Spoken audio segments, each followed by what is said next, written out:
Electric Cafe.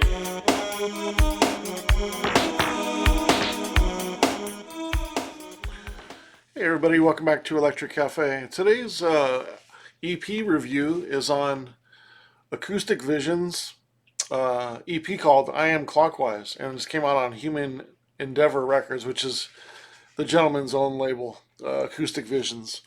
Acoustic Vision. A couple months ago, he asked if I would review his album, and of course I said yes because he's a good friend, and so he sent me over the music, and I got a chance to review it for his promo.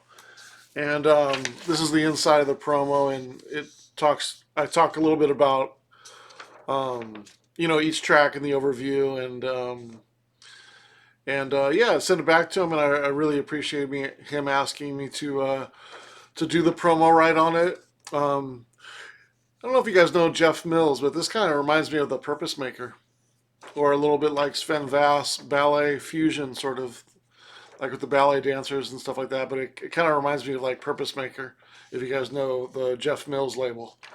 But yeah, I was excited to see a friend not only do some his own music and release it on record, but also start his own record label.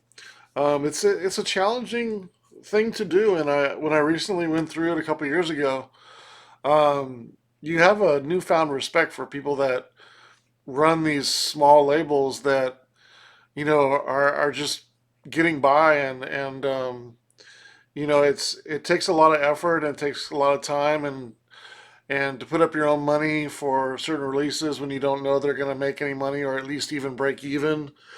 And also at the same time, you want to respect the artists and share their music and things like that. And it can be a challenging situation. And I definitely have a new, having gone through it and am doing it. I definitely have a new respect uh, for for record owners, and I try to sort of give them some, if they're open to it or they have any questions. I definitely want to give my thoughts and feedback and help them kind of avoid some pitfalls that that I kind of came across, or um, that I had to do. So just mad respect for him for opening his own label, and then not only doing that but releasing his own music on it. I mean, that's fantastic. It's definitely something to support.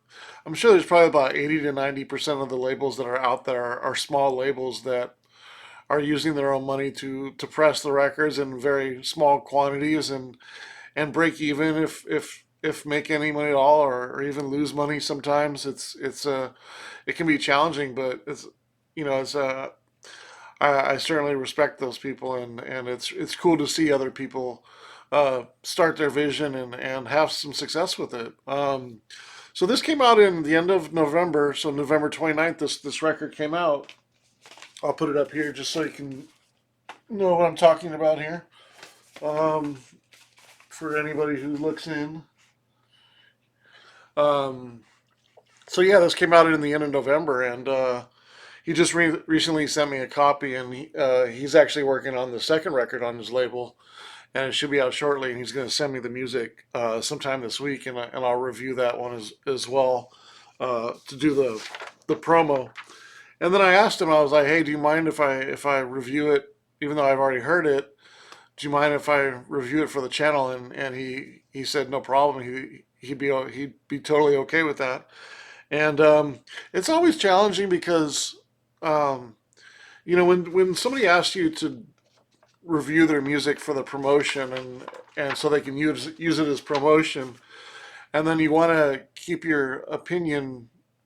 I have a strong opinion, or I feel like I have a strong opinion, but I feel like I have a strong integrity with my opinion. And when somebody's asking you to review something, or somebody's even paying you to review something, and it may not be a favorable review, right? That can be a challenging situation, and it's something that I come across a lot, and sometimes I've hurt artists' feelings maybe, and sometimes I've lost some friends over that, and I've lost some good connections. I've even lost connections with some artists that I loved for 30, 40 years because I gave an honest opinion about their music from my perspective, and it doesn't make me feel good, but I have to be honest in my opinion because I do feel like if there's professional, you know, producers, professional,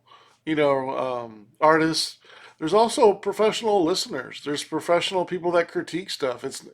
And you take that opinion with a grain of salt, of course, but how do you mitigate that, right? And how do you keep um, that situation from happening less, right? The real key to doing that is work with people whose music that you like, people that you really respect, and that you generally like their label or their music, and that will probably, for the most part, um, keep you in line with what you like and what you're going to review. So you'll generally give it a favorable review, right? I mean, it makes obvious sense, but as I do this challenge and stuff like that, I'm sure I'm going to run into situations where I don't give somebody a favorable view, whether they pay me or they ask me to or what have you, and that's always going to be a difficult situation. So if that ever happens, I would, I always got to mention that I respectfully say that, but that's my opinion. And but the great thing is the times when you work with people whose music you love, and I knowing the gentleman who, unfortunately I can't give his name. He likes to go by Acoustic Vision. He doesn't want other people to really know who he is, but um, thankfully I've known him for a good 5 or 7 years or so, and I like his taste in music. He has good taste in music. He follows my label, but of course I'm still going to be honest about my opinion. Otherwise I wouldn't do this because I don't want to be fake. But yeah, we're gonna review.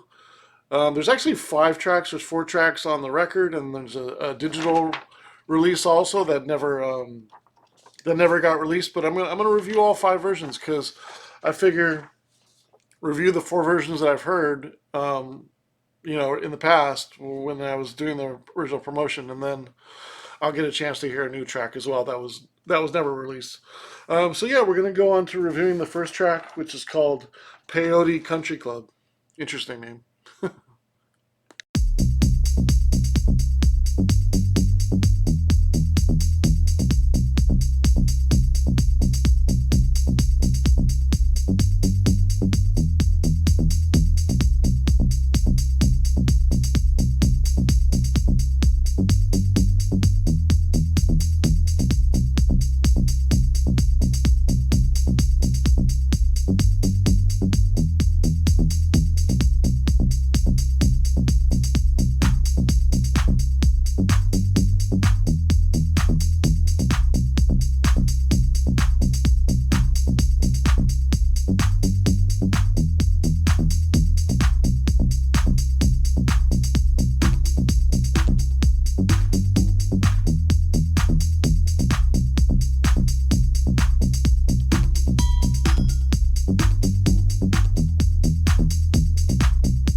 there for us, and I think we ought to use them.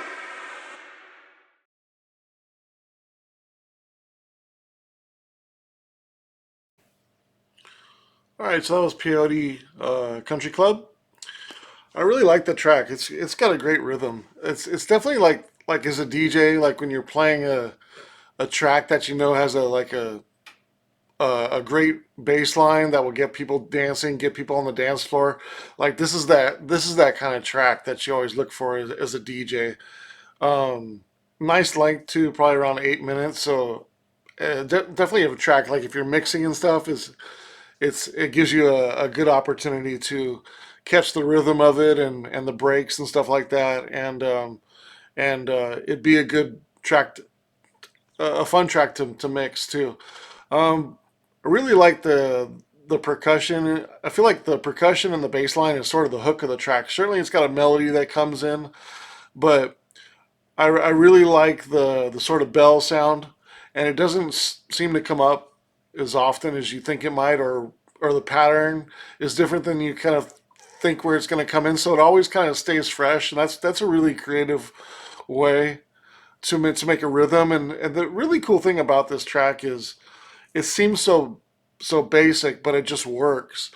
And I can tell the artist really focused in on making the rhythm really addictive because when you got a great bass line and you got some cool percussion and the bells and things like that, it really kind of shows you that he knows how to make a good rhythm. Like it's kind of an old school rhythm, and the way the track in general, the way it progresses, um, it's very well. It's kind of more. It's kind of hard to maybe hard to describe, but it's kind of seems like it's done more in blocks and rhythms more so than in sounds.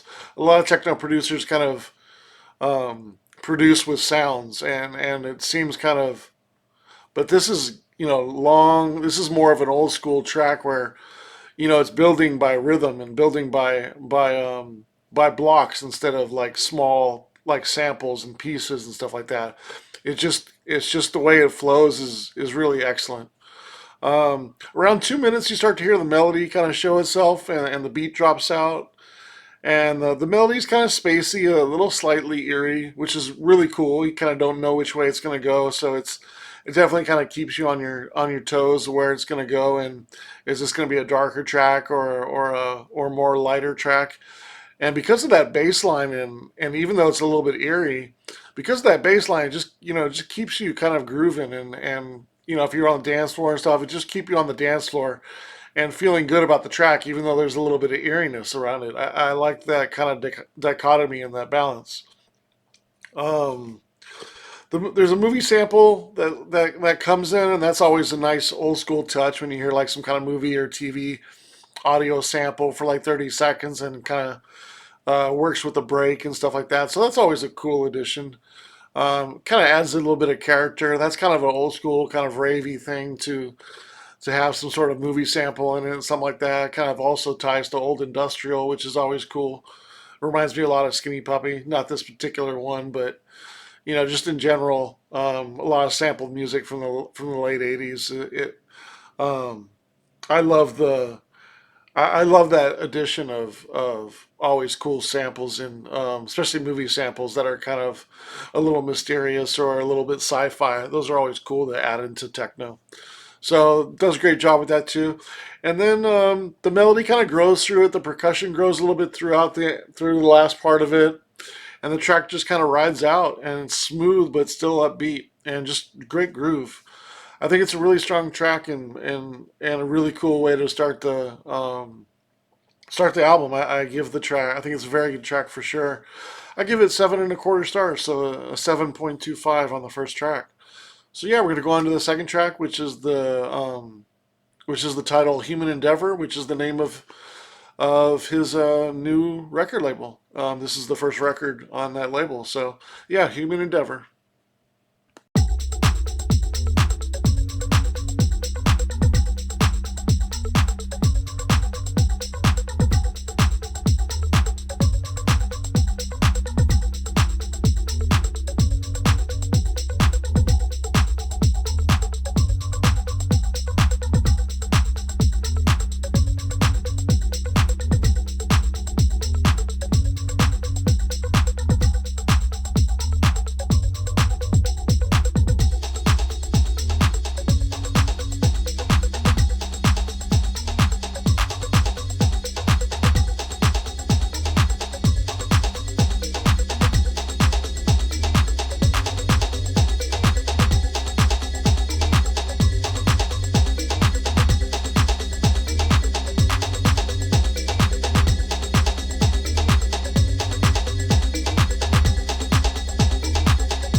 spirit of dark and lonely water, ready to trap the unwary, the show-off, the fool, and this is the kind of place you'd expect to find me. Only a fool would ignore this, but there's one born every minute. Under the water there are traps, old cars, bedsteads, weeds, hidden depths. It's the perfect place for an accident. Sensitive children, I have no power over them. I am the spirit of dark and lonely water.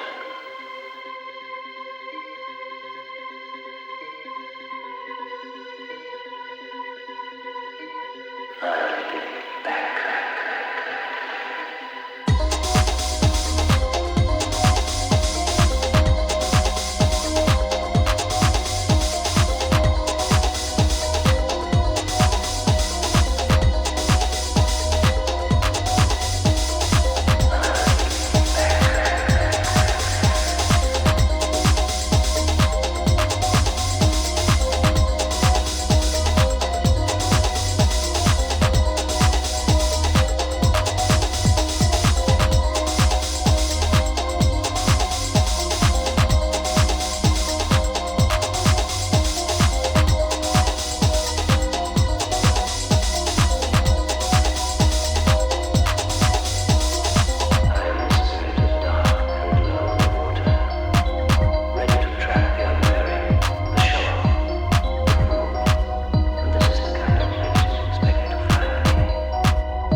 All right, so that was Human Endeavor. This is a little bit more tribal. Um, I think both these tracks so far have a little bit of Detroit in them. You know, just a little bit on the rhythm. It's definitely kind of. I think this one's probably a little bit more European rave for sure. It it has the bass line the throughout the song is really key to kind of keeping the momentum. It's definitely more of a vintage sound, a touch ravey. The melody is eerie. It's almost what I call doom-like. Some people know doom melodies from the old late '80s and early '90s new beat and techno, early techno and rave tracks from Belgium that were very big ravey and kind of doom sounding like melody. This has a little bit of that kind of Belgium doom melody in it, which is really cool, and that really excites me because Belgian rave music was huge for me back in like 91, 92, and the origins of that as it kind of progressed into various stages of techno and of course trance in there as well. This one's a little bit more sci-fi. This definitely has a late 80s, early 90s sound to it. There's a point where another movie sample break kind of comes in, and it's a little bit scary and haunting, and then it sort of comes back around and everything comes together. And yeah, it's a really solid track. It's got a nice vintage feel, but it definitely feels new in some ways as well. So uh, a nice balanced track, and it flows really well too. I think it's a good track. I got it 6.5 stars. Um, Another good track. So yeah, we're gonna go on to the second side of the record, which is called Every Pleasure, Every Sin.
right, so that was Every Pleasure, Every Sin.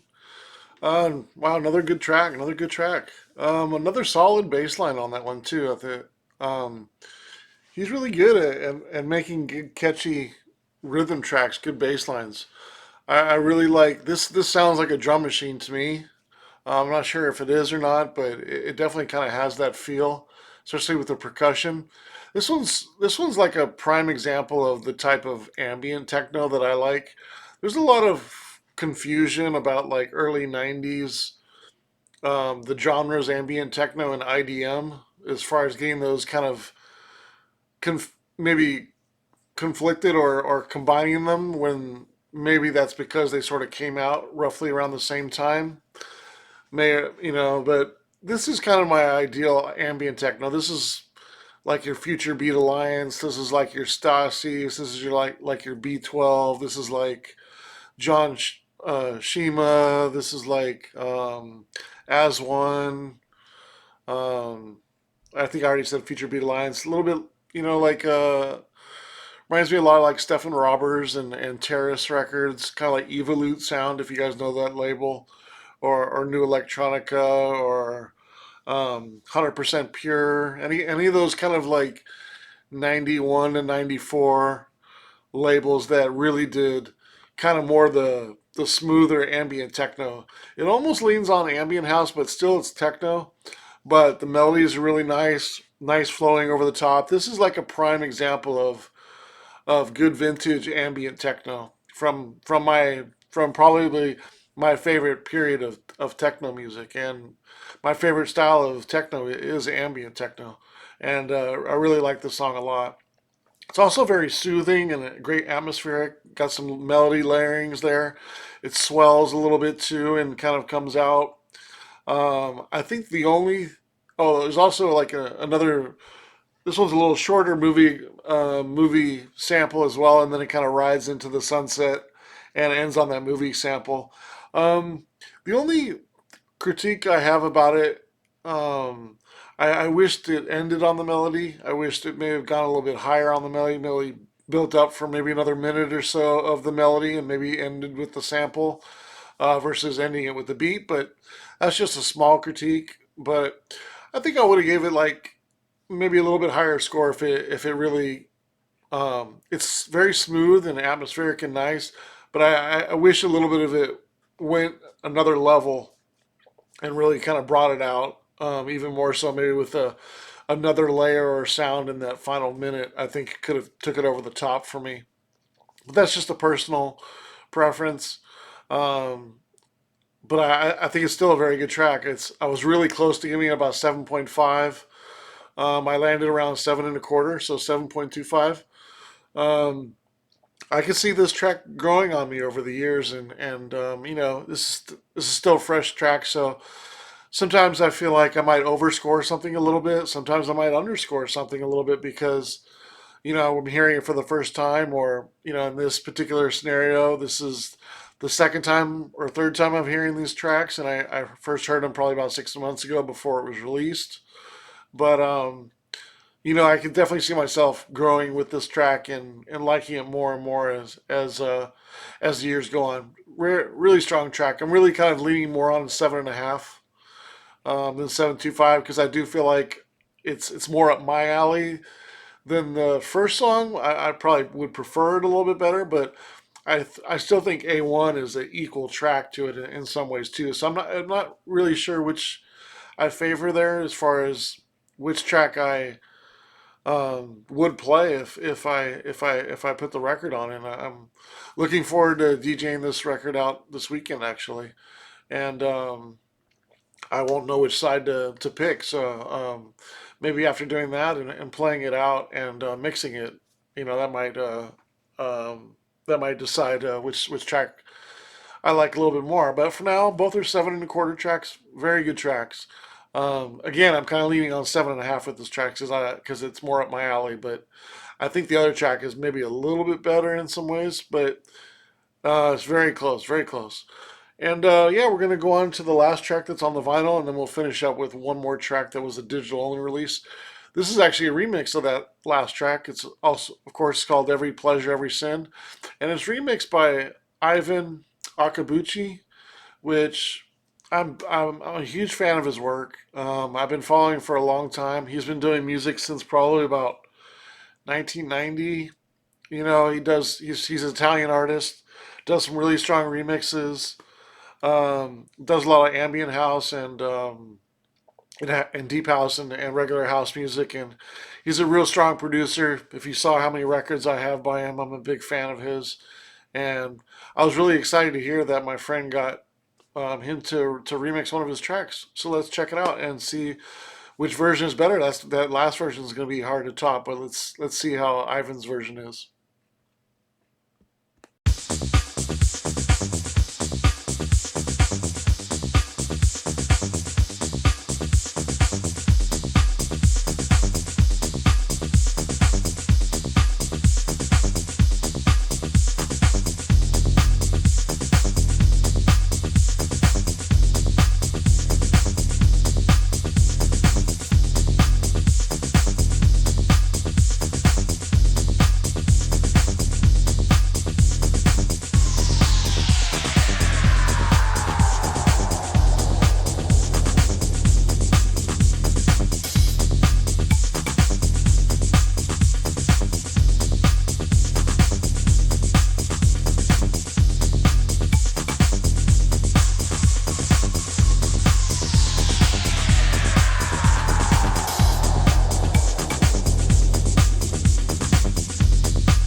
All right, so that was Ivan Akabuchi's remix of Every Pleasure, Every Sin. This one gets right into it. This one's got a little bit more four on the floor with the house beat, techno beat, what have you. It's really close, right in between house and deep house and techno. Um, Addictive bass line, interesting bass line, sick bass line, really cool bass line. um, it's addictive. It's addictive track. I really like the spacey effects. The break in there is fantastic. Really kind of has some cool melodic sounds that sort of come out. And then the bass line comes back. Man, that bass line's sick. Um, Interesting track. It's this one's what I call kind of more of a tracky track. It's very more rhythmic and stays kind of in the sweet spot and it's kind of on the techier side, but it doesn't necessarily add too much on top or really change too much. It's just kind of one of those smooth kind of tracky tracks. And I do kind of wish towards the end it would accentuate that melody a little bit more and maybe some of those spacey effects that are really cool. Um, can you say a track is very good just when it has a good bass line, a very good bass line and some spacey sound effects? It's close. I feel like I can't. And I just wish that it went a little farther with the melody. Um, I still think really close between being a very good track and a good track. And I got it right there. I got it at 6 3/4 stars, so 6.75, just a tick under 7 for being a very good track. It's right there. I could easily probably hear this on a dance floor and probably would give it like a 7.5 or maybe even 8. It's got an addictive groove to it. I probably almost have to really judge it properly on a big stereo system, and I'm kind of in my extra room here on my smaller speakers and still good speakers, but this would probably be for my main floor, my my main room, and bump up the bass a little bit and really feel the power of this track and because it's got a great groove to it. It definitely reminds me of some of his bass lines like back in the day, but this one's a little bit, a little bit different. It's got a nice groove in the way it changes. It's really cool. Really solid track. I really like it. Definitely verging on 7 or 6 3/4, but for now I got it 6 3/4. And we're gonna go into the last track, which bear with me, I can't. I won't know the name of it till I click on it, so I'll talk about it after. All right, here's the bonus track.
All right, so that was the bonus track.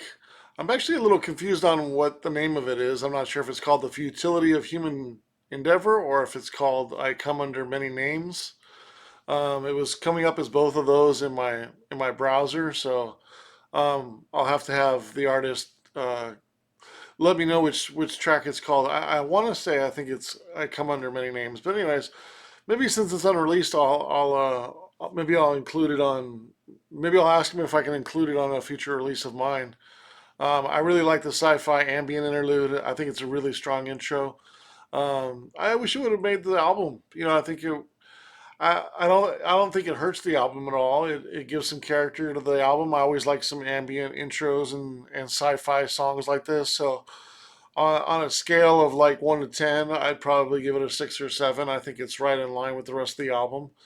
I like it. It's a good track. I like anything that's kind of like sci-fi and like this. It's just atmospheric and some cool sound effects in the background. Sets a nice kind of eerie tone for the record and goes really well with the other track, Human Endeavor. If that's what it's called. If it's called Futility of Human Endeavor, then it's kind of like an extension of that track and really just an extension of the label, which is called Human Endeavor. But yeah, kind of going into my overall thoughts, just for sake of, I wasn't sure if I should keep that in and include that in the review or not. Maybe I shouldn't. I don't think it hurts or helps it. I think it does add some character to it. But as far as the scoring, I think it's right around the same, so it doesn't really affect it either way. So I don't mind whether it's included or not. But in my score, I kept it out for now. Um, Overall, I have a 27 and 3/4 stars divided by 4 tracks, which is a 6.93, which is right around 70, right under 70. So I gave the album, the EP, a couple extra points. I think it for a 71 out of 100. I think it's right at very good. I really enjoy every track.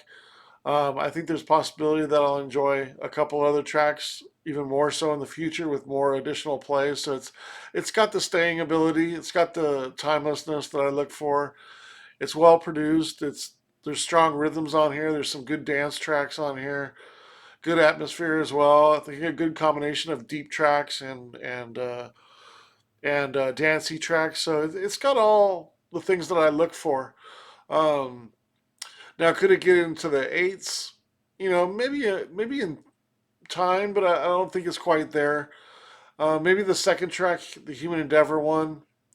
I think it's probably my least favorite, but it's not very far off. We're talking about a 3/4 of a star less than two of the tracks, but it's maybe if that one was more like 7.5, I'd be more a little closer on the higher side of in the 70s just overall. But I don't think it's quite there to say it's an excellent EP. When I get into eights and nines, I gotta be really, really confident that it's an excellent album overall. And this one I think is very good. Is solid. Is a solid score for it, and I feel like it's right a little bit above good. So I feel confident with it being in the around 71 of 100. So yeah, really good EP and strong EP for Acoustic Vision in his first record. Hats off to him. All this I wish you all the success with your label and your music, and look forward to reviewing your second in when it comes out. And if you'd like to get a copy of this, unfortunately it's not on digital. There was 300 copies made on vinyl. If you look up Acoustic Vision on Discogs, you'll see some copies for sale, but I think for the most part they're pretty much sold out. But there might be some on DJ's website, which is DEJAY. I think .de because it's in I think it's in Germany, that label, but don't quote me. But if you look up DJ or you Google Acoustic Vision, I Am Clockwise, you might still see some copies out there, but you'll definitely see some copies on Discogs for sale. So if you're interested in buying a copy of this record, just Google it. You should be able to find it. But yeah, really very good record overall, and nice balanced record of sci-fi and good dance music, and I really enjoyed it. So yeah, thanks to Acoustic Vision for letting me review this and letting me do the promotional write-up on it, and also sending me a sending me a copy. I really appreciate it. Thanks so much, and curious to know what your opinions are on the music and which one of these four or five you like the best. Curious to hear your opinion. All right, thanks so much. Electric Cafe.